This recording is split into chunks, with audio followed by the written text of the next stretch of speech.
بسم اللہ الرحمن الرحیم۔ السلام علیکم ورحمۃ اللہ وبرکاتہ۔ واقعہ امام علی علیہ السلام اور یتیم بچے کا درد۔ ایک رات کوفہ کی گلیوں میں سکون چھایا ہوا تھا۔ لوگ اپنے گھروں میں آرام کر رہے تھے، مگر ایک شخص تھا جو خاموشی سے گلیوں میں چلتا جا رہا تھا۔ کبھی کسی گھر کی طرف جھانکتا، کبھی رک کر زمین پر بیٹھ جاتا۔ یہ کوئی عام شخص نہیں تھا، یہ امیر المتقین شیر خدا امام علی ابن ابی طالب علیہ السلام تھے۔ رات کی تاریکی اور دل کا درد۔ امام علی اکثر رات کو چپکے سے لوگوں کی مدد کے لیے نکلتے تاکہ کوئی انہیں پہچان نہ لے، کیونکہ وہ صرف اللہ کی رضا کے لیے نیکی کرتے تھے، شہرت کے لیے نہیں۔ اسی دوران ان کی نظر ایک غریب جھونپڑی پر پڑی۔ اندر سے بچوں کے رونے کی آواز آ رہی تھی۔ امام دروازے پر پہنچے اور نرمے سے آواز دی، اے اللہ کی بندی، تیرے بچے کیوں رو رہے ہیں؟ خاتون نے جواب دیا، اے اجنبی، میرے بچے بھوکے ہیں، کئی دن سے کچھ کھایا نہیں۔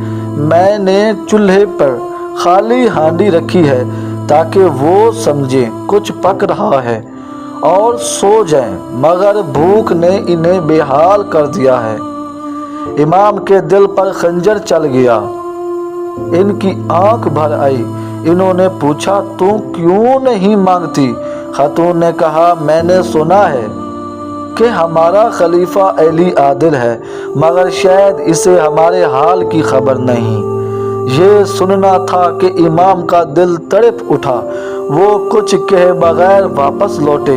امام علی بیت المال سے آٹا، کھجوریں، گوشت اور کچھ لکڑیاں خود لے کر آئے۔ کسی کو آواز نہ دی، کسی غلام کو ساتھ نہ لیا۔ خاتون نے کہا، اے اجنبی، تمہارا احسان ہے، مگر تم خود کیوں آئے؟ امام نے فرمایا، کیا تمہارے بچوں کا درد میرا درد نہیں؟ وہ ہانڈی میں کھانا ڈالنے لگے، آگ جلائی، خود جھکے، دھواں ان کی آنکھوں میں گیا تو کہنے لگے، علی کا چہرہ دھوؤں سے کالا ہو سکتا ہے، مگر قیامت کے دن ان بچوں کی بھوک کا حساب کیسے دے گا؟ جب کھانا تیار ہوا، امام نے خود اپنے ہاتھوں سے بچوں کو کھلایا، ان کے سروں پر ہاتھ پھیرا۔ وہ ہنسنے لگے۔ ماں حیران ہو گئی، اے شخص، تو کون ہے؟ تب امام نے نرم لہجے میں کہا، میں علی ہوں، تمہارا خلیفہ۔ اور وہ زمین پر جھک کر رونے لگی۔ روح کو جھنجھوڑنے والا سبق۔ یہ واقعہ ہمیں بتاتا ہے کہ حقیقی اسلام کا چہرہ کیا ہے۔ یتیموں، محتاجوں، غریبوں سے محبت کیا ہوتی ہے۔ خدا کے نزدیک عزت داری ہی ہے جو نیکی چھپا کر کرے۔ اللہم صلی علی محمد و آل محمد۔